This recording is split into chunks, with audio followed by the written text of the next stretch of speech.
Hello, future Ravens. My name is Stanley Philippe. I am a recruitment officer and page liaison at Carleton University. I want to thank you for tuning in to this morning's live event.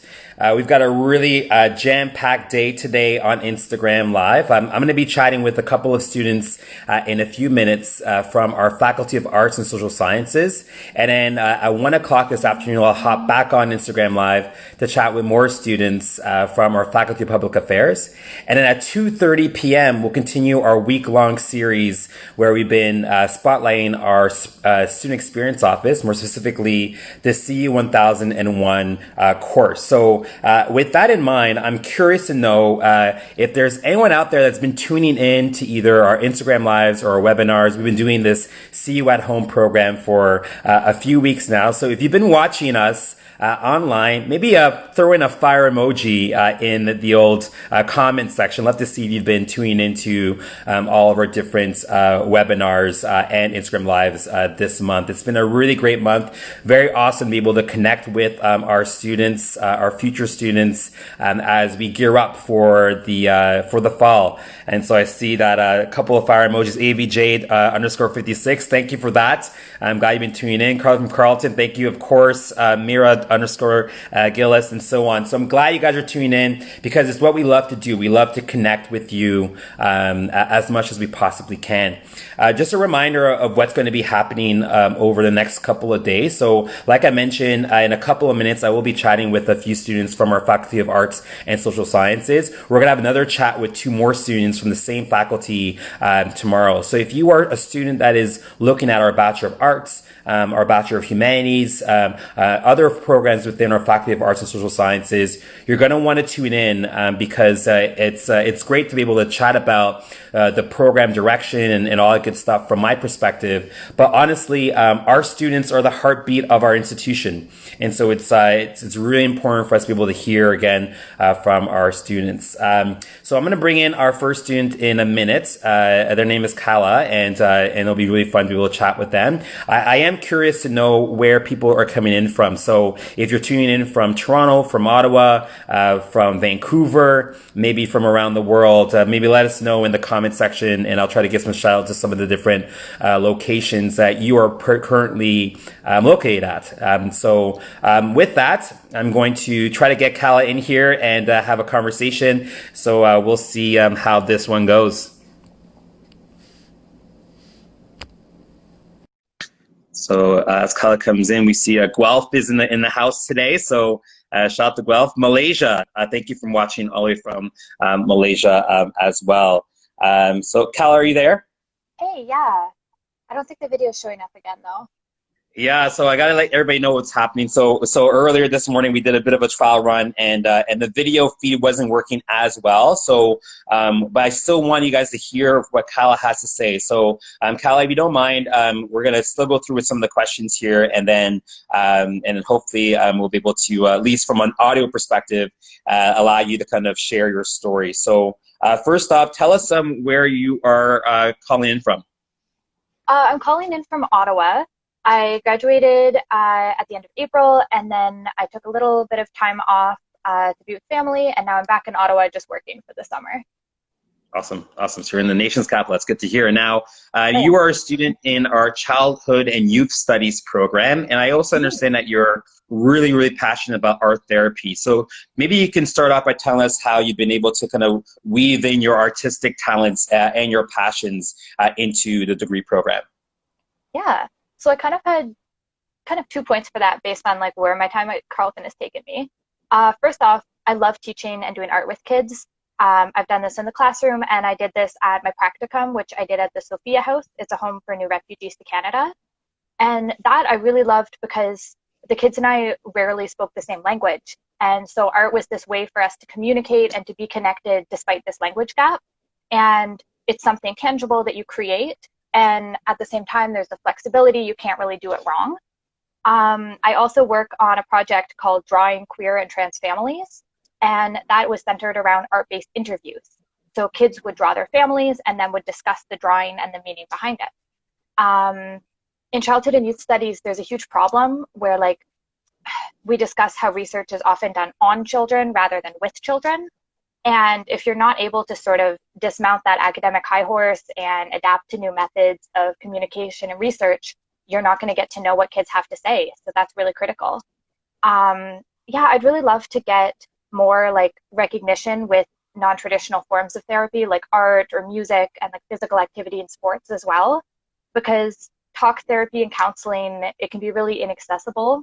There's huge wait lists, it can be very expensive, and also like with Sophia House as an example, therapists are usually in English. And Hmm. so I think that having these types of things, it can be very overwhelming when you want to work with kids and you're not sure, how to help everybody. If you're in a classroom, you're working with 30 kids at once. And so having these different options, I think, increases the accessibility. Yeah, well, that's a really good point. If you're just tuning in, we're chatting with Kala, who is a childhood and youth studies student here at Carleton University. And maybe do not adjust your screens. We're having a bit of a technical difficulty, but we want to, again, get Kala to share their story. So one of the things that, we know that you're also passionate about is the growing intersectionality of the childhood and youth studies program. Especially, we've seen that kind of grow over the last few years. Maybe you can talk a bit more about that and how you kind of think that progressive approach will impact both our current students and also our future grads. Yeah. So for folks that are new to the Childhood and Youth Studies program, they might not know, we actually just went through like a really big change. My degree was called like Child Studies, and then they changed the name and they added a lot of intersectionality in different points, um, which makes me very happy. A lot of history in academia was traditionally written by and taught by what one of my profs refers to as the old rich white men club. And that, it works for them, but it's not the real world.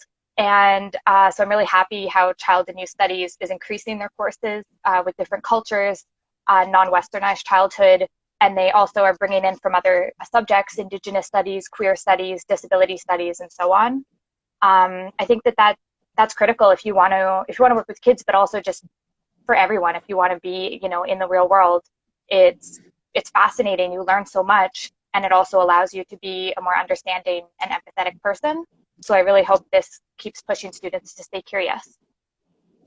Yeah, I think it's a really important. That curiosity really is going to lead to some real substantial change, which is obviously very important. If you have a question that you want to ask Kala, we're going to try to pick up maybe one or two questions before we let you go. So please, if you have any questions, fire it up in the comment section for Kala, again, who is a childhood and youth studies student. I have one question for you, which is about your future. Do you have any kind of options that you're exploring as you kind of wind down towards the end of your degree? Yeah, that's a tough one to answer right now, given the everything that's happening with the world. For sure. Definitely where I thought I would be right now has already changed, and we're kind of just waiting it out. But I know that my next step, no matter what happens, is to get some experience in my field and get some hands-on work. Yeah, I want to make sure I'm doing things now and I'm kind of working. I'm also still finishing up a research project over the summer, the one I mentioned. So that is lots of reading papers and improving my writing skills. I'm really glad that I minored in psychology, and I'm really glad I did that. I didn't realize how much I loved that until I started university. And so I think yeah, I'm interested in art therapy. I'm interested in sort of hands-on experience. Cool. Now, there was a question that was asked about how is the childhood studies program like? So what is it all about? And we've been chatting a bit about that. So thank you, Devin, for that question. And maybe you can kind of give if you had to give like an elevator kind of pitch style, summary of the program itself, how would you kind of summarize it in a few words? Mm-hmm. I always say it's like kind of the perfect combination between stuff like psychology and sociology. And adding, they also asked, do you recommend taking a minor? And oh my gosh, yes, take a minor. It's one of my favorite things about the Childhood and Youth Studies program is how flexible it is. And I really recommend like child studies and any major, use those electives to explore other departments. Take a women and gender studies course, take an Indigenous studies course, take your sociology courses. You'll learn things that you didn't realize you were passionate about. And the child studies program is so flexible, you're able to really kind of cater to your passions, which is awesome. And just to piggyback on that, there's a question about some of your favorite electives you took at Carleton. So maybe you can tell us the one program or course that you took that kind of surprised you in the most kind of amazing way. Okay. I have to plug my favorite prof, Julia Sinclair Palm, who does teens and tweens and who does queer and trans youth studies, because they're amazing and so passionate about what they do and what they teach. I just took one. It's a fourth-year course, but it's called Childhood in the African Context with Professor Doris Kukuru, and it's amazing as well. She's so knowledgeable, and like it's just a really cool class. I'm trying to think. Oh goodness. Okay, this is like probably a controversial one, but psychology, the stats course, it was terrible because I'm really bad at math, but I'm so glad that I did it because like I was able to get my minor in psych. And so like, even though sometimes those preliminary courses are not the most fun and it's a lot of math, but it also does give you skills that I find it really helps me with, you know, reading academic papers, and then also you get a minor out of it. And so I do recommend doing those courses.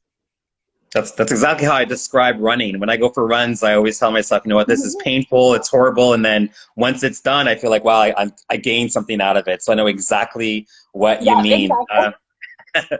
Kala, we're going to leave it at that. So thank you for tuning in with us. If you want to give Kala a wave or a thumbs up, I really appreciate you, especially with some of our technical difficulties, and be able to kind of persevere. So I appreciate your time. Any kind of last words you want to say to our future childhood and youth studies students? Oh my gosh, good luck with all the changes, and don't be afraid to reach out to your profs and talk to everybody, because the communication building is one of the best parts of the program.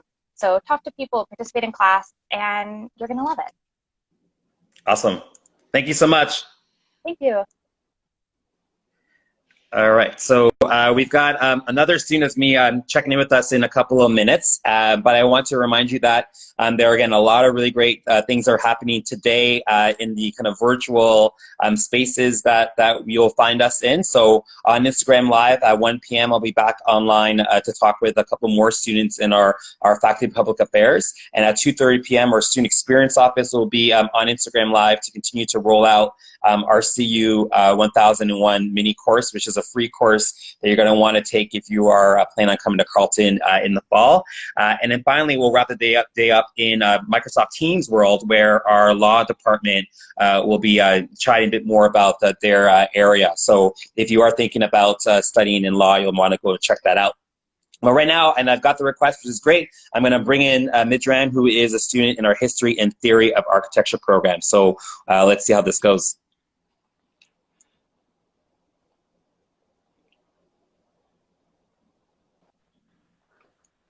Oh. Hey, Midran, how's it going? Good, how are you? I'm doing really well. Yeah, I heard you're a runner, and I just did a 4K run right now, so that was great. I want to clarify, I am not a runner. I pretend like I am maybe once a week. So how was your run? Good, exhausting, but it was worth it. Yeah, I'm happy to be here.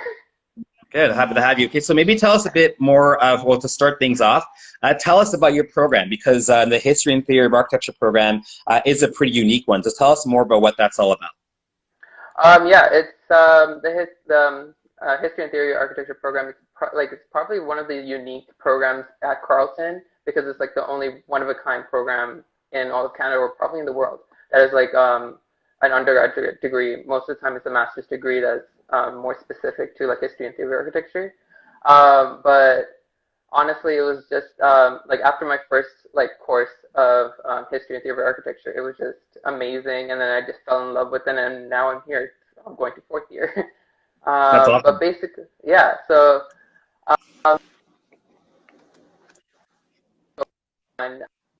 the history of architecture, like getting the fundamental basics, and learning just like the fundamentals of like what is architecture and how does that like impact society and in the environment.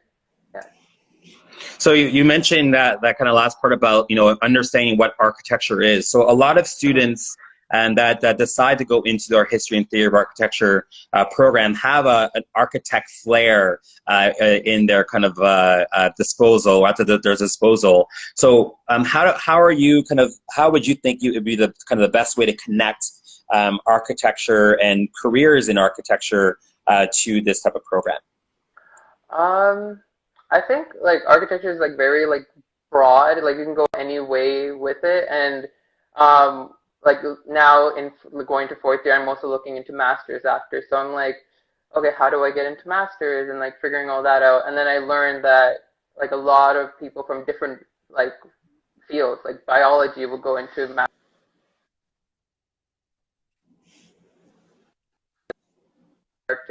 architecture is kind of like flexible in that way because like you can do pretty much anything with it. Yeah. Now, our most popular degree is the Bachelor of Arts degree. So a lot of our students end up choosing that degree as their kind of academic pathway.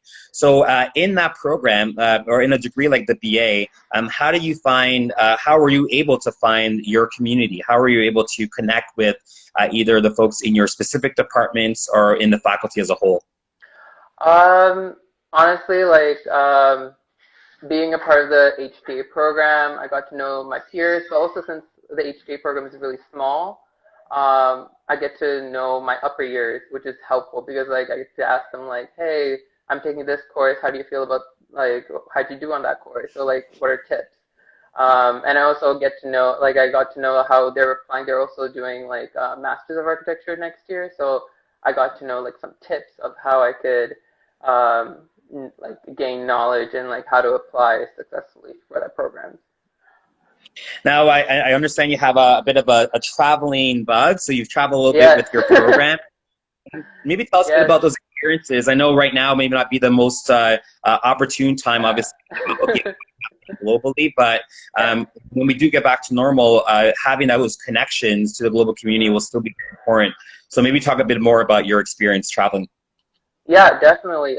Because it is a BA program, there's more flexibility in traveling, and so right about last year, that would be May 2019. I would have been like came back from my like Greece trip. So I was doing that, and I was studying Greek civilization. And it's surprising to see it physically in person and compared to the lecture. So like it's just you like start to like put together things that you like piece together in the back of your mind in class, and then it's just like reflecting on it in the physical space, like wow,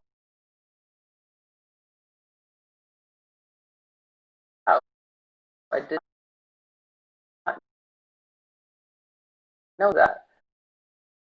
Um, Another travel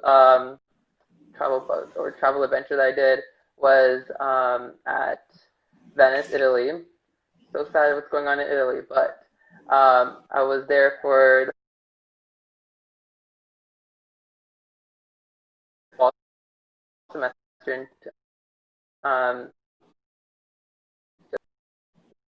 last year, 2019, and I got to like I stayed a little bit longer. So it was I think that was my favorite part because I got to stay longer in the country and I could travel around. I went to Rome for a week and then went to like different cities every week. So it's easy to travel within like Italy. So I really like that opportunity. So within like with the HDA program, because it's architecture, kind of obligated or like pushed to go to like traveling and stuff because it's important to be also knowing your history, but then also like being actually at the place. Yeah. Awesome. Now, if there are any questions that folks want to ask, Madran, you definitely can do that. So fire up some of those questions in our comment section. I do have another question I wanted to ask you, which, and we kind of touched on the idea of the community. There is a program, Art History, that has some really cool ties to the History and Theory of Architecture program. So maybe you can talk about kind of the ways that those two programs mingle and create such a real kind of tight group. Yeah, so art history and HTA are they go back and forth. You're obligated to take some art history courses, and as well, art history students are also obligated to take some HTA courses. So they fall in the same range, same spectrum, or they just go back and forth. But yeah, so I enjoy taking the art history courses. I realize I'm not a good art history person, but I love architectural history. So even though they're kind of similar, but the way you talk about things is very different approaches. So I learned that, but I like learning about the art part because it makes me feel like I have this knowledge I could whip out at parties and be like, oh, this is that's a great art piece. Yeah. That's good. That's good to have that in your back pocket, you know. Awesome. Well, I think we're going to wrap it up there. But do you have any kind of advice or any kind of words you want to share with the folks that are tuning in right now? Yeah. So when everything gets back to normal, look out for opportunities because opportunities come and go, but just take initiative and take these opportunities. Try to travel, but be safe. Good luck. Hope to see you guys on campus, but yeah. Awesome. Well, thank you so much for tuning in. I really appreciate it, Madran, and I enjoy the rest of your, I guess it's the beginning of the summer. Have fun.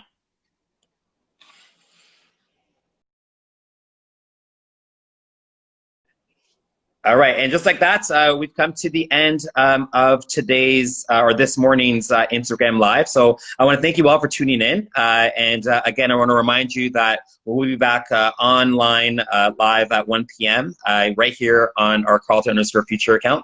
If you tune into this session, you're going to want to tune into other sessions that are coming up again today at 1. At 2:30 p.m. And of course, tomorrow we'll be back with our FAST team to talk more about this wonderful faculty. So I want to thank you for tuning in. My name is Stanley P. And we will see you soon. Cheers.